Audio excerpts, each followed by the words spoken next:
नेत्रा कृष्णात्परं किमपि तत्त्वमहं न जाने। सीतानाथ समारम्भां रामानन्दाय मध्यमाम् अस्मदाचार्यपर्यन्तां वन्दे श्रीगुरुपरम्पराम्। नीलाम्बुदश्यामलकामनाङ्गं सीतासमारोपितवाभागं पाणौ महासायकचारुचापं नमामि रामं रघुवंशजातम्। जय जय जय राधा रमण, जय जय हरे किशोर, जय गोपी चितचोर हरि, जय जय माखन चोर। बोले श्री भागवत महापुराण की जय, श्री राधा गोविंद सरकार की जय।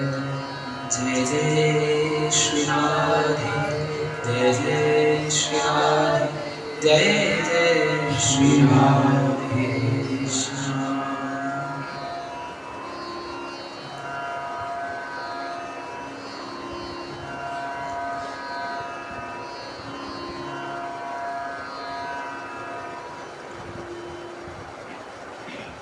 अकारण करुणामय भक्त वांछाकल्पतरु भगवान श्री राधा गोविंद की असीम अनुकंपा महती कृपा के फलस्वरूप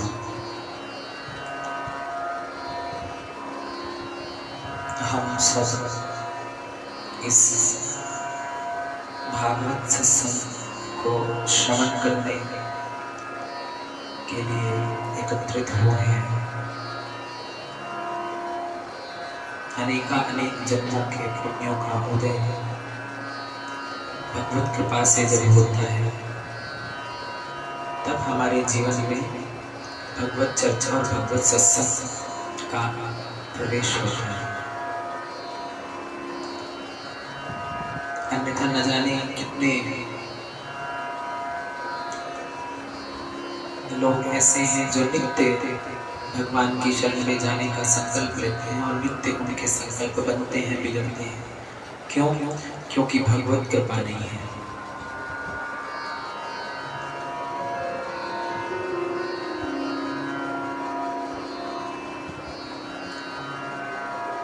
रसिक जन कहते हैं, संत कृपा दिखला दे तो भगवंत मिलन हो जाता है, और भगवंत कृपा दिखला दे तो संत मिलन हो जाता है। हम सब जीवों पर कृपा करने के लिए भगवान ने ही स्वयं ये अनमोल ज्ञान, ये दिव्य रस चर्चा हम सबको प्रदान करने के लिए इस धराधाम पर समय समय पर महापुरुषों के रूप में अवतरित होकर के अपनी लीला का गान, अपनी लीला का अनुभव और अपने गुणों का विस्तार हम सभी के मध्य किया है, जिससे हम सभी का कल्याण हो सके। आओ अपने मन वाणी को पवित्र करने के लिए सर्वप्रथम भगवान नाम का आश्रय लें। उसके पश्चात श्रीमद् भागवत रूपी इस सत्संग रसधारा में हम सभी प्रवेश करेंगे। जय जय राधा रमण हरि बोल, जय जय राधा रमण हरि बोल, जय जय राधा रमण हरि बोल, जय जय राधा रमण हरि बोल, जय जय राधा रमण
राधा रमण लाल की जय।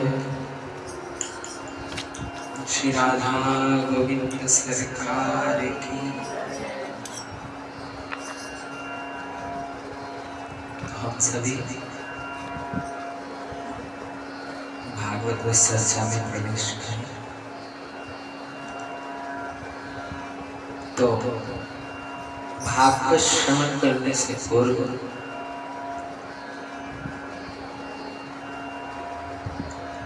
भागवत सुनने से क्या क्या फल मिलता है, क्यों सुननी चाहिए और भागवत ही क्यों सुननी चाहिए।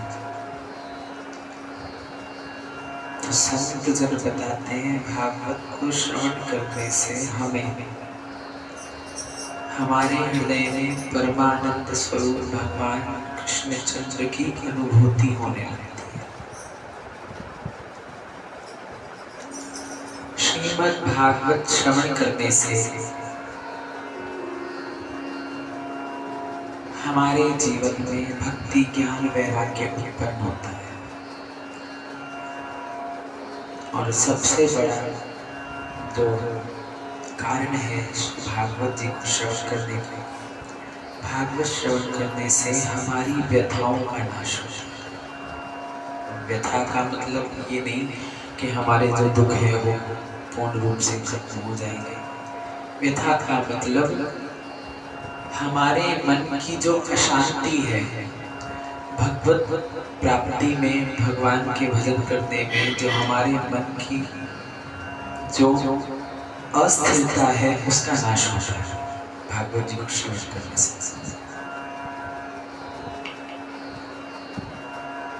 इससे अतिरिक्त कई फल भागवत जी के बताए। हर प्रकार की मनोकामना की पूर्ति भागवत करती है, क्योंकि भागवत को कल्प वृक्ष कहा। जिस प्रकार कल्प वृक्ष और चिंतामणि की सम्मुख यदि किसी भी प्रकार का चिंतन या कल्पना की जाए तो हमारी वो कल्पना, वो चिंतन हमारा सत्य हो जाता है। हमारी उस इच्छा की पूर्ति कल्प वृक्ष और चिंतामणि कर देती है।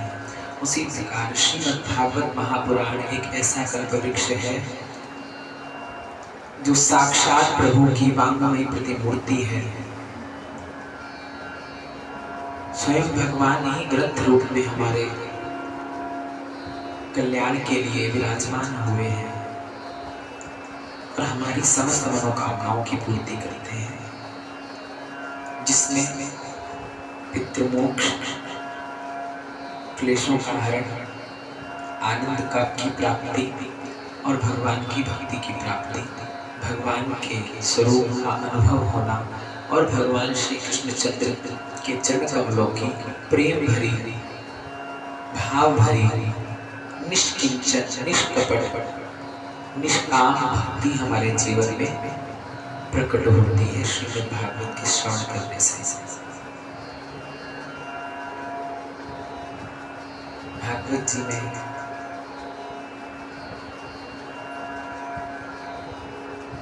सर्वप्रथम महात्मा गाया जाता है,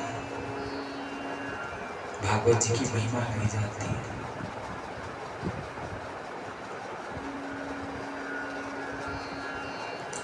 सबसे महात्मा का जो पहला श्लोक है, भगवान के मंगलमय स्वरूप का वर्णन उस श्लोक में आता है कि भगवान क्या है।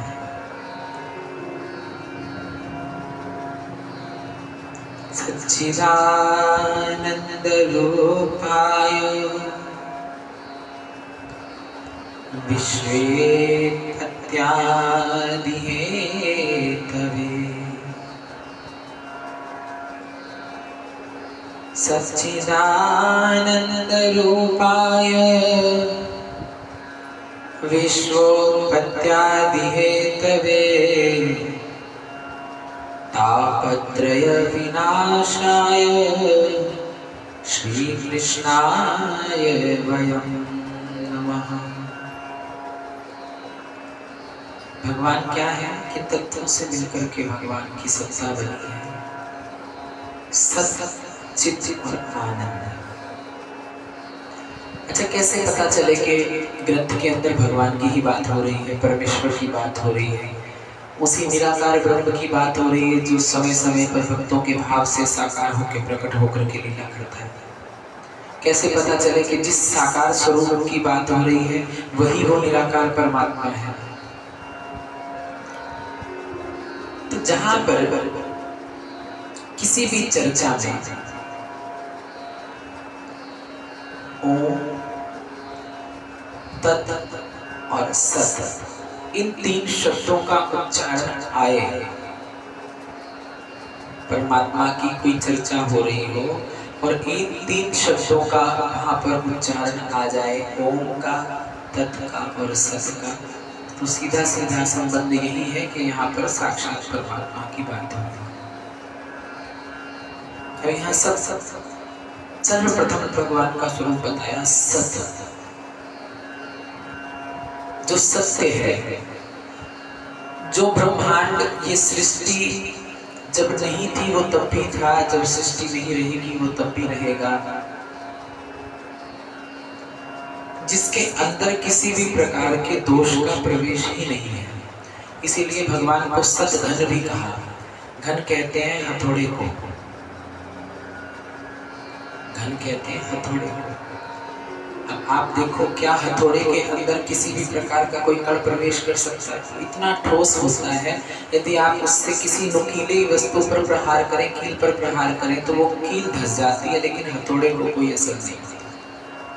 ऐसे परमात्मा सत्य स्वरूप है, सत्य स्वरूप घन है, जिसके अंदर असत्य का प्रवेश ही नहीं है। दूसरा चित, चित यानी चैतन्य, जिनकी चैतन्य सत्ता का प्रमाण एक एक कण देता है।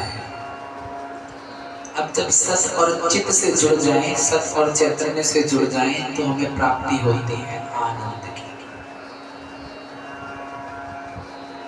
अच्छा, हमें प्राप्ति आनंद की होती है कि नहीं होती?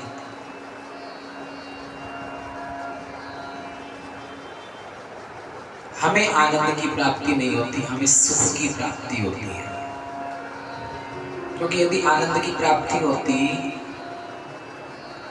तो भगवान के उस नाम का जो रसपान हमने किया है उसका प्रभाव कभी नष्ट न होता। किसी भी परिस्थिति में, संसार की किसी भी परिस्थिति में हम जाते तो हमारे उस आनंद का नाश न होता, क्योंकि आनंद का विपरीत कुछ नहीं है। आनंद बढ़ करके परमानंद बन सकता है, आनंद घट नहीं सकता। तो हमें इससे पता चलता है कि हमें केवल सुख मिल रहा है, अभी आनंद नहीं मिल रहा। अब उसमें चाहे हम भी हैं, चाहे आप हो, चाहे हम, कोई भी है, और इसीलिए बार बार हम प्रयास करते हैं कि वो सुख बना रहे किसी भी प्रकार। ये चर्चा भी उसी सुख के लिए हुई। ये प्रयास है सुख से आनंद तक पहुंचने का। अब आनंद क्यों नहीं मिलता, उसका कारण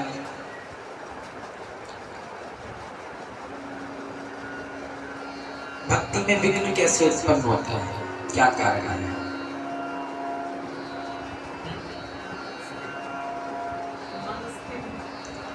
मन स्थिर करना हो सकता है। अच्छा, मन स्थिर करना किसके वश में? अच्छा, हम अगर ये कहें ना मन स्थिर नहीं रहता, तो हमारे अनुसार ये बहुत बड़ा असत्य हम बोलते हैं कि हमारा मन स्थिर नहीं रहता। अगर मन स्थिर नहीं रहता तो भूख क्यों लग रही है? जब भूख लग रही है तो रोटी क्यों खा रहे हो? उस मन के वशीभूत हो, वो मन आपके अधीन है। भूख का अनुभव हुआ, मन ने कहा, आपने तुरंत भोजन कर लिया। किसी ने आपको बुरा भला कह दिया, आपके हृदय पर प्रभाव पड़ा, वो आपका हृदय आपके वशीभूत है, उसने तुरंत परिणाम स्वरूप कोई ना कोई प्रतिक्रिया की और आपने उस प्रतिक्रिया को अंजाम दे दिया। तो मन तो वश में, बाकी सब कार्यों के लिए वश में है, तो भजन के लिए क्यों नहीं वश में?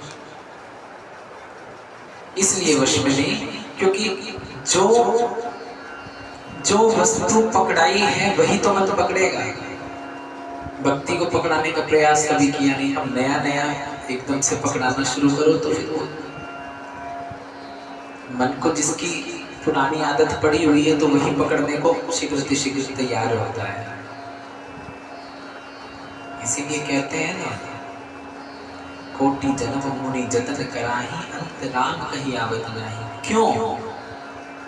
जन्म जन्मांतरों से राम नाम को छोड़ करके और अनेक साधनों को इस मन को उन साधनों में रमाया हुआ है, और जब उन साधनों में मन रमा हुआ है तो एक जन्म में प्रयास करने से कैसे सफल हो जाएगा? अरे दोषों की गिनती नहीं है, और मुट्ठी भर पुण्य करके हम सोचते हैं हमारे वो दोष खत्म हो जाए, तो क्या हो सकते हैं? आनंद की प्राप्ति में सबसे बड़ी बाधा अनेक अपराध बन जाते हैं, चाहे उसमें वैष्णव अपराध हो, प्रभु की सेवा में कोई अपराध हो जाए, किसी का तिरस्कार हो जाए, उन सब का एक ही कारण है कि भक्ति में, हमारी भक्ति में दंभ आ जाता है, आडंबर आ जाता है। अब दंभ का मतलब क्या है? दंभ है कौन? ये ब्रह्मा जी का नाती है दंभ, जिसको हम कहते हैं। ब्रह्मा जी के पृष्ठभाग से, विधाता के पृष्ठभाग से पाप की उत्पत्ति हुई, और पाप का ही बेटा है दंभ। अच्छा, दंभ कैसा होता है? जैसे हम हैं, हम परमात्मा के समक्ष वैसे प्रस्तुत नहीं होते, हम बनावटी प्रस्तुत होते हैं, इसी को दंभ कहते हैं। मान लो मैं घर में रहूं, घर में मैं पैंट डालूं, जीन्स डालूं, तिलक ना लगाऊं, लेकिन आप सबके समक्ष आने के लिए, सत्संग के लिए, आप लोगों को प्रभावित करने के लिए बढ़िया सुंदर सी कुर्ता धोती पहन करके तिलक लगा करके आ जाऊं, तो ये दंभ है। हालांकि ऐसा है नहीं, लेकिन फिर ये दंभ है। घर में तिलक ना लगे और बाहर जाना है, लोग क्या कहेंगे तिलक लगा के चले, लोग क्या कहेंगे माला धोली लेके चले। आज कथा में नहीं जा पाए तो मन में भावना, कोई कार्य पड़ गया कोई बात नहीं, लेकिन मन में भावना ये आई, अरे अगर आज नहीं गए तो पड़ोसन गई होगी, वो पता नहीं क्या कहेगी कि क्यों नहीं आई, वैसे तो बड़ी भक्ति मिली है। तो दुनिया को दिखाने के लिए भगवान की भक्ति होने लगी, तो उसको दंभ कहते हैं। अब दंभ का स्वभाव, एक बार दंभ के मन में आया कि चलो अपने दादाजी से मिल के आते हैं, ब्रह्मा जी से, और हाथ में कमंडल लिया, कमंडल में जल लिया, एक हाथ में माला ली, बढ़िया सुंदर सा तिलक लगाया, सुंदर वेश बना करके ब्रह्मा जी के पास चला। अब जैसे ही चला तो मार्ग में कोई मिल जाए, नारद जी मिल जाए, कोई देवता मिल जाए, जैसे ही किसी को देखे, ओ हो, आपको देख करके मैं पवित्र हो गया, तुरंत जल छिड़कने लग जाए, आडंबर करेगा। ब्रह्मलोक में पहुंचा, ब्रह्मलोक में भी ब्रह्मा जी ने देखा कि लगता है कोई बहुत पवित्र कोई वैष्णव आ रहा है जो इतना विचार करता आ रहा है। ब्रह्मा जी अपने आसन से खड़े हो गए, आओ प्रभु आओ। ब्रह्मा जी ने कहा, हो ये तो इतना वैष्णव रूप बना के आया है, पक्का कोई पहुंचा हुआ वैष्णव होगा, भक्त होगा। ब्रह्मा जी ने कहा, बैठिए, आसन ग्रहण कीजिए। अब दंभ इधर उधर देखता है, बैठता नहीं। ब्रह्मा जी कहते हैं, महाराज बैठते क्यों नहीं? दंभ कहता है कि आपके इस पूरे लोक में कहीं बैठने के लिए हमारे योग्य पवित्र आसन नहीं है। अब बताओ, ब्रह्मा जी के लोक में आसन नहीं। अब ब्रह्मा जी कहते हैं, चलो आपके लिए कोई आसन नहीं, आप एक काम करो, आप हमारी गोद में बैठ जाओ, इससे पवित्र तो क्या मिलेगा, हमारी गोद में बैठ गए। अब जैसे ही गोद में बैठने लगा तो मन में विचार आया, ओहो यहाँ पर भी थोड़ा कुछ करना चाहिए। हाथ में जल लिया, ब्रह्मा जी की गोद में छिड़का, आपकी गोद में भी ना जाने पहले कौन कौन बैठा होगा। कोई जरूरी थोड़ी है कि आपने केवल हमें ही बिठाया है, और भी किसी को बिठाया होगा। ब्रह्मा जी की पूरी गोद गीली कर दी। अब जब उसने ये आचरण किया तो ब्रह्मा जी पहचान गए, ओहो ये तो और कोई नहीं है, तो हमारा पोता ही है, पाप का बेटा है, दंभ है ये। दंभ हमारे जीवन में जब आ जाए तो आनंद की प्राप्ति नहीं होती। भगवान की सेवा में सुख तो मिल जाता है, और गाया भी किसी ने बड़ा सुंदर, छोटे छोटे थे सुना करते थे सत्संग में, मिलता है सच्चा सुख केवल भगवान तुम्हारे चरणों। अच्छा, भगवान के चरणों में सुख के लिए जा रहे हैं, आनंद के लिए जा रहे हैं?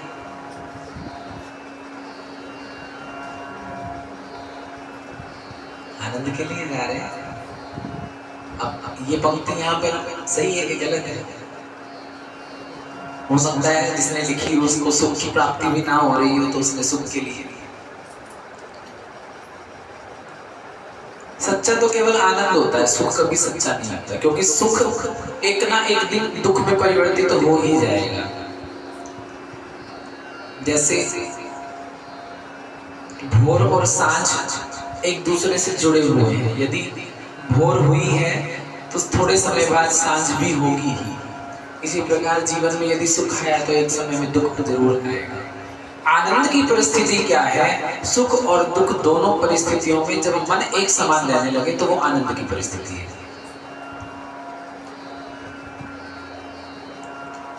जब हृदय कहने लगे सुख भी मुझे प्यारे हैं, दुख भी मुझे प्यारे हैं, छोड़ो मैं किसे भगवान, दोनों ही तुम्हारे, जब ये परिस्थिति हो जाए तो आनंद की प्राप्ति होगी। तो भगवान सच्चिदानंद स्वरूप, सच्चित और आनंद स्वरूप, सत्यता को ग्रहण करके अपने आत्मा में चैतन्य स्वरूप भगवान का स्मरण करते हुए उनके स्वरूप का प्राकट्य हो, और जब उनके प्राकट्य में हृदय में प्राकट्य होने लगे तो आनंद की प्राप्ति हो, तो जानो कि हमारे हृदय में पूर्ण परमात्मा का प्रवेश हो।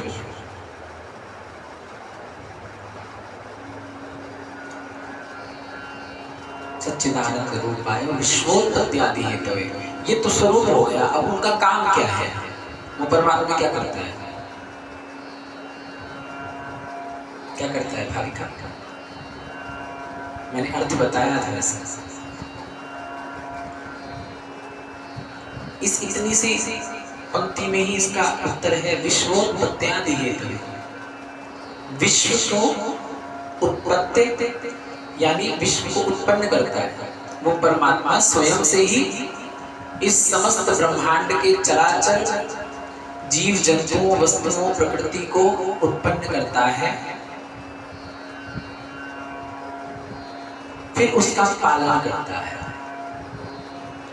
और उसके बाद आदि हेतवे उसका विनाश कर देता है। कैसे? जैसे मकड़ी स्वयं से ही अपने भीतर से ही जाल का जो रेशा है वो निकालती है, जाल बुनती है, और समय आने पर स्वयं ही उस जाल पर निकल जाती है। आप लोगों ने पता नहीं देखा नहीं देखा, आप लोग तो झाड़ू से खुद हटा देते होंगे जाल, लेकिन जब मकड़ी को अपने उस स्थान का परिवर्तन करना होता है तो वही मकड़ी स्वयं उस जाल को खा करके दूसरी जगह वो जाल बुन देती है, अपने भीतर से ही प्रकट करती है। कोई पूछे कि मकड़ी कहाँ से लेके आती है जाल, क्या वो चुनने जाती है? अपने भीतर से ही प्रकट करती है और भीतर ही समेट लेती है। ऐसे ही परमात्मा भीतर से ही उत्पन्न करता है और भीतर ही समाविष्ट कर लेता है। अक्सर हम लोग सुनते हैं एक शब्द मोक्ष। मोक्ष की परिस्थिति क्या है? मोक्ष की परिस्थिति ये नहीं कि भगवान के धाम में हम निवास कर जाए। मोक्ष की परिस्थिति है जब परमात्मा और आत्मा एक हो जाए। इसीलिए ब्रज के संत मोक्ष नहीं मांगते, ब्रज के रसिक मोक्ष नहीं मांगते, क्योंकि वो कहते हैं जब हम लाल जी से, गोविंद से, किशोरी जी से एक हो जाएंगे तो हम उनका दर्शन कैसे करेंगे? जब एक ही शक्ति के अंदर समस्त अंश समाविष्ट हो रहेंगे तो उनकी सेवा, उनको लाड कैसे लड़ाएंगे, सेवा कैसे करेंगे, उनका भजन कैसे करेंगे? अरे भजन करने के लिए समक्ष होना चाहिए ना, सामने होना चाहिए। अगर मुझसे वार्तालाप करनी है तो मैं आपके सामने बैठा होना चाहिए। अगर मैं सामने नहीं होगा तो बात कैसे करोगे? इसीलिए ब्रज के रसिक मोक्ष की कामना नहीं करते, कल्याण की कामना सब करते हैं, क्योंकि भगवान का नाम कल्याण कर देता है। तो संसार तीन काम परमात्मा करता है निष्कपट होकर के, चाहे कोई भक्त है, चाहे कोई अभक्त है, कोई वैष्णव है अवैष्णव है, कोई सुर है असुर है, नर है प्राणी है, कोई जंतु है, कोई पक्षी है, कोई भी है, सबका उत्पादन, फिर पालन और फिर विनाश, ये तीनों कार्य भगवान करते हैं। विश्वोत्पत्त्यादि तापत्रय विनाशाय, उनकी शरण में जाने से क्या होता है? अब स्वरूप का ज्ञान हो गया, उनके काम का ज्ञान हो गया, वो कैसे हैं? सच्चिदानंद, करते क्या है? विश्वोत्पत्त्यादि। और उनकी शरण में जाने से हमें क्या मिलता है? तापत्रय विनाशाय, 3 प्रकार के तापों का नाश हो जाता है। श्री रामचरितमानस में राम राज्य का वर्णन करते हुए गोस्वामी तुलसीदास जी कहते हैं, दैविक दैहिक भौतिक तापा राम राज काहू ना व्यापा। ये 3 प्रकार के ताप होते हैं, दैविक ताप, दैहिक ताप और भौतिक ताप। अब दैविक ताप यानी जो भगवत प्रेरणा से ग्रहों द्वारा या हमारे कर्म के फल अनुसार परमात्मा द्वारा जो हमें दंड दिया जाता है या हमें जो परिणाम मिलता है, वो दैविक ताप है। दैहिक ताप यानी हमारे शरीर से जो मिलता है, बीमार हो जाना, बुखार हो जाना, कोई बीमारी लग जाना, ये शरीर की ताप है, शरीर से हम परेशान होते हैं। तीसरा भौतिक, जो प्रकृति से मिलता है, भूकंप आ जाना, सुनामी आ जाना, नदी में डूब जाना, कुछ जो प्रकृति से मिले, ये 3 प्रकार के ताप हैं। इन तीनों से अतिरिक्त कोई कष्ट नहीं होता। दैहिक ताप में मन का भी आ गया, मन से हम दुखी हो जाते हैं, तो हमारे देह से जो प्राप्त होता है, एक देवताओं की प्रेरणा से और एक प्रकृति की प्रेरणा से, इन तीनों के अलावा कोई कष्ट हमें मिलता ही नहीं। इन तीनों प्रकारों के तापों का नाश भगवान की शरण में जाने से हो जाता है। तापत्रय विनाशाय, इन तीनों प्रकार के ताप का नाश हो। तो पूछने वाले ने पूछ लिया कि ये तीनों गुण जिनका बता रहे हैं, वो परमात्मा है कौन? तो तापत्रय विनाशाय श्री कृष्णाय वयं नमः। श्री कृष्ण चंद्र ही वो परमात्मा है जिनकी शरण में जाने से हमें तीनों प्रकारों के तापों से मुक्ति मिल जाती है, हमें आनंद की प्राप्ति हो जाती है।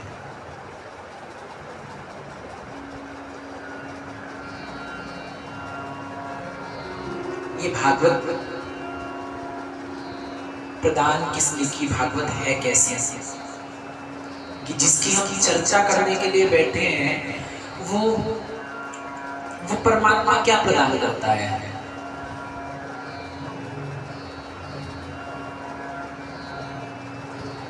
और इस भागवत का प्रसार किया किसने? आगे वर्णन आएगा कि भगवान द्वारा ही भागवत का ज्ञान ब्रह्मा जी को, ब्रह्मा जी द्वारा सनकादि ऋषियों को, सनकादि ऋषियों द्वारा नारद जी को, नारद जी द्वारा व्यास जी को ये ज्ञान प्राप्त होता है। और व्यास जी उसका विस्तार करके 18,000 श्लोकों में इस ग्रंथ का हमारे सामने निर्माण करके हम कलियुग के कली जीवों के सामने सरल करके इस ग्रंथ को हमें प्रदान करते हैं। अब इसका वाचन कौन करते हैं? वो सुखदेव जो परमहंस हैं। यम प्रवचन्तम अनपेतम अपेत कृत्यम द्वैपायनो विरह कातर आज भाव पुत्रेति तन्मयतया तर्वो अभिनेदिष्टं सर्वभूत हृदयं मुनिमानतोस। कौन? जो प्रकट होते ही, पैदा होते ही परिव्राजक हो गए, अपने पैदा होते ही 12 वर्ष के हुए और अपनी कुटिया को छोड़ करके भगवत भजन के लिए, निराकार ब्रह्म की साधना के लिए अपने घर को छोड़ करके निकल गए।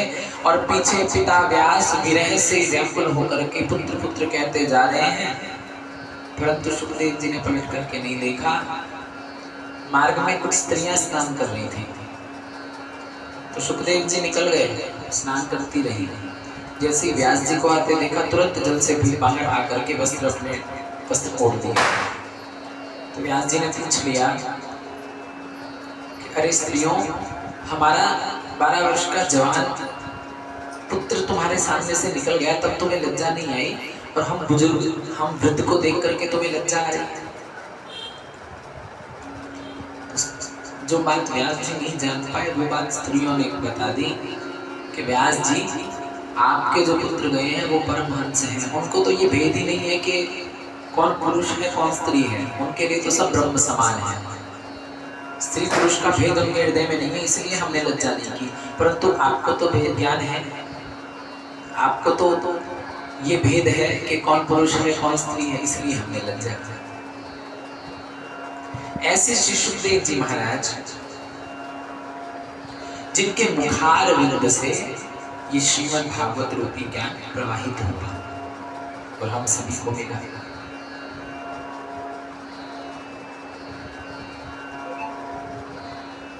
कथा का प्रारंभ होता है नैमिषारण्य तीर्थ से।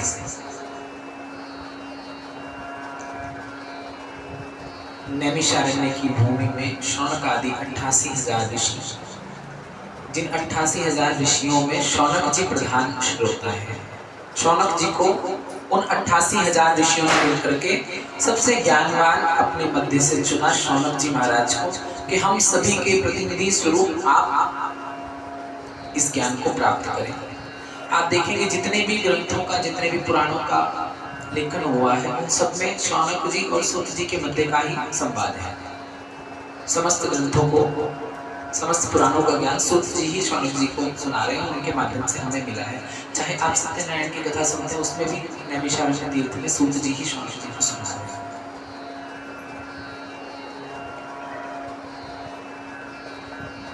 नैमिषारण्य तीर्थ कौन सा है? जब देवताओं को असुरों द्वारा प्रताड़ित किया गया, शक्ति प्राप्त करने के लिए देवताओं ने जाकर के भगवान से प्रार्थना की कि हे परमात्मा, हमें कोई ऐसा स्थान मिले जहां पर नकारात्मक शक्तियों का प्रभाव ना हो और हम आपका भजन, आपका जप तप करके शक्ति को प्राप्त करें। तो भगवान ने अपना सुदर्शन चक्र चलाया और भगवान का सुदर्शन चक्र चलते चलते पृथ्वी पर जिस स्थान पर गिरा, उस चक्र की धुरी से जिस स्थान पर, जितने स्थान पे वो चक्र गिरा, उस स्थान को नैमिषारण्य कहा जाता है। नैमिषे सूत्रमासीन मभिवाद्य महामति। नैमिषारण्य में सूत जी महाराज को व्यासपीठ पर बैठा करके शौनक आदि 88,000 ऋषि उनसे ये चर्चा करते हैं। कौन से ऋषि? कथामृत रसा स्वाद कुशल। शौनक जी ऐसे वैसे नहीं, शौनक जी के लिए श्रीमद् भागवत में कहा कथामृत रसा स्वाद कुशल, जो गुण हम में नहीं है, यदि हम में हो तो हमें परमात्मा की प्राप्ति हो जाए। कथा रूपी अमृत को पान करने में वो कुशल है। सावधान होकर के भगवान की कथा सुनते हैं और ऐसे सुनते हैं कि एक भी क्षण, एक भी शब्द उस कथा का, एक भी भाव, एक भी प्रेम का रस वो व्यर्थ ना चला जाए। इतने कुशल है। कौन? शौनकोप्रवीत, शौनक जी महाराज।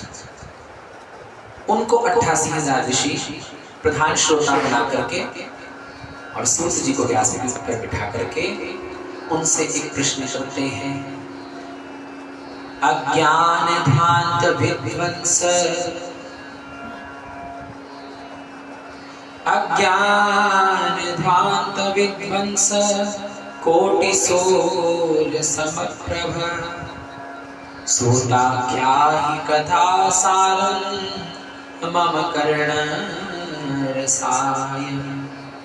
हे सूत जी महाराज,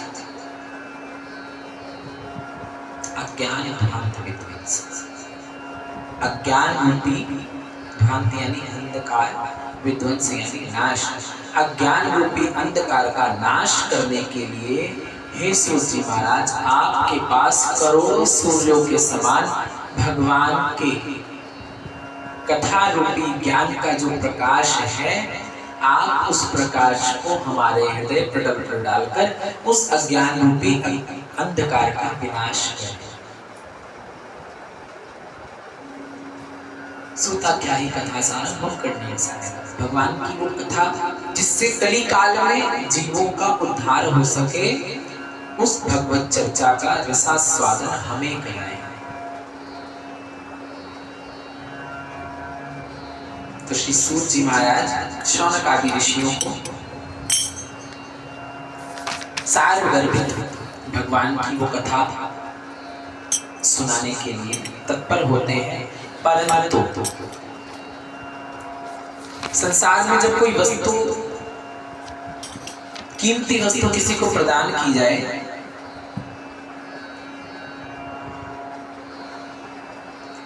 तो देने से पहले देने वाला लेने वाले को सावधान कर देता है कि बहुत कीमती वस्तु है, इसको बड़ा संभाल कर।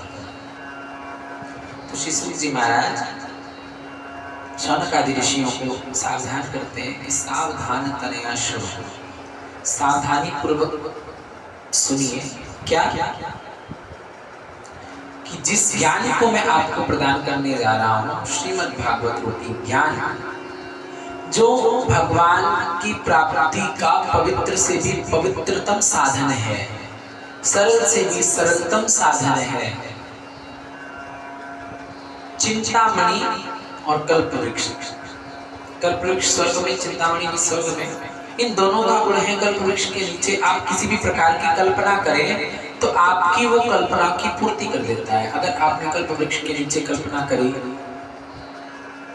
कि हे कल्पवृक्ष, हमें धन धान्य से परिपूर्ण कर दो, हमें असंख्य संख्या में हमें धन की प्राप्ति हो, तो वो कल्पवृक्ष आपकी कल्पना करने मात्र के क्षण में ही आपके सामने वो वस्तु प्रकट कर देगा। आप कहीं सोने का महल चाहिए तो सोने का महल भी प्रकट कर देगा।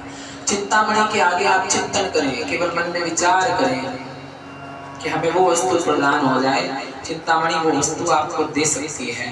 परंतु इन दोनों में भी सामर्थ्य नहीं कि ये भगवत प्राप्ति करवा दे। हर वस्तु को प्राप्त करा सकते हैं, पर भगवान की प्राप्ति कल्पवृक्ष और चिंतामणि नहीं करवा सकती। जो वस्तु वो नहीं प्रदान कर सकते, उन भगवान की प्राप्ति हमें श्रीमद् भागवत रूपी ये कल्पवृक्ष प्रदान प्राप्ति करवा देता है, उस परमात्मा की।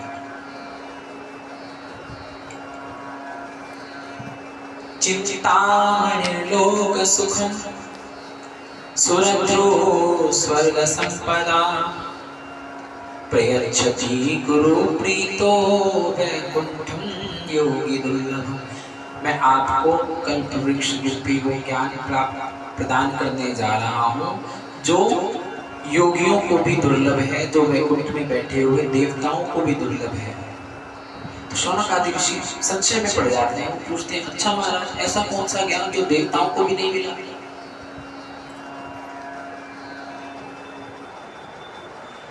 तो श्री सूत जी महाराज कहते हैं कि हे शौनक आदि ऋषियों,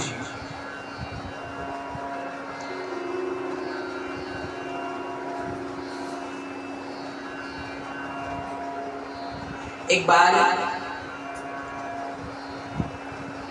श्री सुखदेव जी महाराज परीक्षित जी को यही कथा सुनाने के लिए जब उद्यत हुए, तो देवताओं के मन में आया कि ये परीक्षित तो श्राप से ग्रसित है, इसको मृत्यु का भय लगा हुआ है, उससे मुक्ति चाहिए। क्यों ना हम कुछ ऐसा करेंगे भगवान की कथा हमें मिल जाए और परीक्षित भी मृत्यु के भय से मुक्त हो जाए। तो देवता लोग अमृत का कलश लेकर के चुपके से उस स्थान पर प्रकट हुए जहां पर श्री सुखदेव जी महाराज परीक्षित जी को कथा सुनाने के लिए बैठे हैं, और चोरी से चुपके से परीक्षित जी को बुलाया, मानो इशारा करके बुलाया। अब सुखदेव जी महाराज जी ने देख तो लिया, पर वो कहने लगे, चलो देखते हैं चेला कितना पक्का है, ज्ञान देने लगे तो ठोक बजा के देख लेना चाहिए। अब जब परीक्षित जी महाराज गए तो देवताओं ने कहा, हे परीक्षित, तुम्हें मृत्यु का भय है, तुम्हें श्राप लगा हुआ है, ये लो अमृत, तुम अमृत पी लो और यहाँ से भाग जाओ।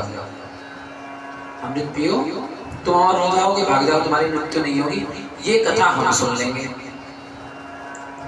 अब परीक्षित जी महाभागवत हैं, जिनको गर्भ में ही परमात्मा का दर्शन हो गया। परीक्षित जी महाराज मन में विचार करते हैं कि देवताओं को हमने तो बुलाया नहीं, और जिस अमृत के लिए इतना बड़ा देवासुर संग्राम हुआ, और फिर अमृत की रक्षा के लिए स्वयं भगवान नारायण ने मोहिनी अवतार लेकर के इन देवताओं को बड़ी मुश्किल से वो अमृत बचा करके इन देवताओं को सौंपा। वो अनमोल अमृत देने के लिए यदि ये देवता आए हैं तो इसका मतलब ये है कि श्री सुखदेव जी महाराज मुझे जो अमृत पिलाने वाले हैं उसका मूल्य इससे कहीं ज्यादा है। तो श्री सुखदेव ऋषि परीक्षित जी महाराज टुकड़ा देते हैं, तो देवता लोग सुखदेव जी के पास जाकर यही प्रस्ताव श्री सुखदेव जी महाराज के चरणों में रखते हैं। तो श्री सुखदेव जी महाराज फटकार लगाते हुए देवताओं को वहां से भगा देते हैं। क्या क्या कहते हैं? क्व सुधा क्व कथा लोके क्व काचः क्व मणिर्महा ब्रह्मरार्तो विचार्यैव तदा देवान् जहासः।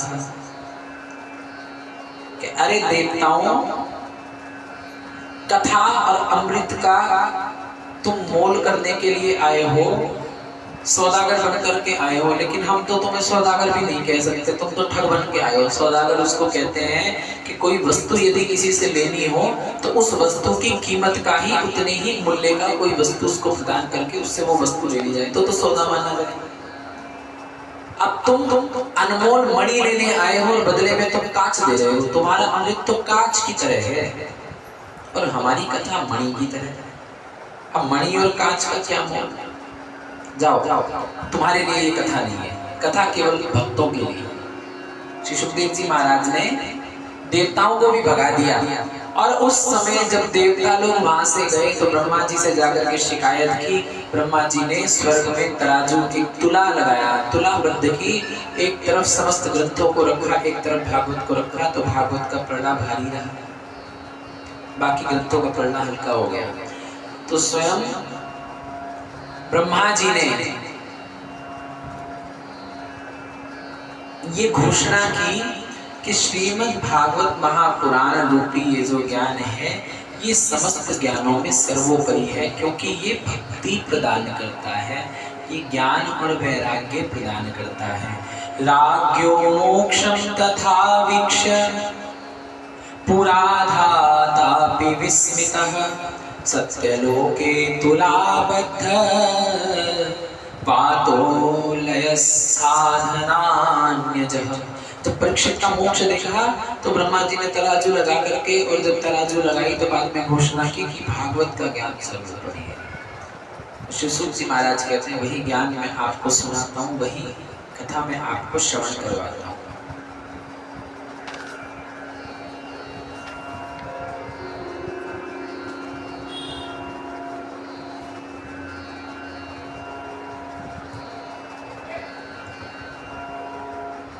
श्री शौनक जी महाराज प्रश्न करते हैं कि सप्ताह विधि से इस कथा को सुनने का, इस कथा को सर्वप्रथम किसने सुना, क्यों सुना, किस कारण से सुना? तो श्री सूत जी महाराज वर्णन करते हुए कहते हैं कि सर्वप्रथम इस कथा को नारद जी ने सुना। मुझे शौनक आदि ऋषियों ने कहा महाराज नारद जी को तो श्राप है कि वो ज्यादा देर किसी स्थान पर रुक नहीं सकते, गोदोहन काल से अधिक नहीं रुक सकते। जितनी देर में गाय का दोहन होता है उतनी देर के लिए नारद जी रुकते हैं, इसके अतिरिक्त नहीं। तो इससे एक और प्रमाण हमें मिलता है कथा सुनने से क्या होता है। कथा सुनने से किसी भी प्रकार का श्राप ग्रसित नहीं करता। जब तक के लिए आप कथा श्रवण करने के लिए प्रभु के सम्मुख बैठे तब तक के लिए कोई भी श्राप, कोई भी दोष आपको ग्रसित नहीं करेगा, लेकिन किसी भी प्रकार का वरदान और पुण्य भी आपके साथ नहीं होगा। यानी कथा में आप न्यूट्रल होंगे, नेगेटिव पॉजिटिव कुछ नहीं।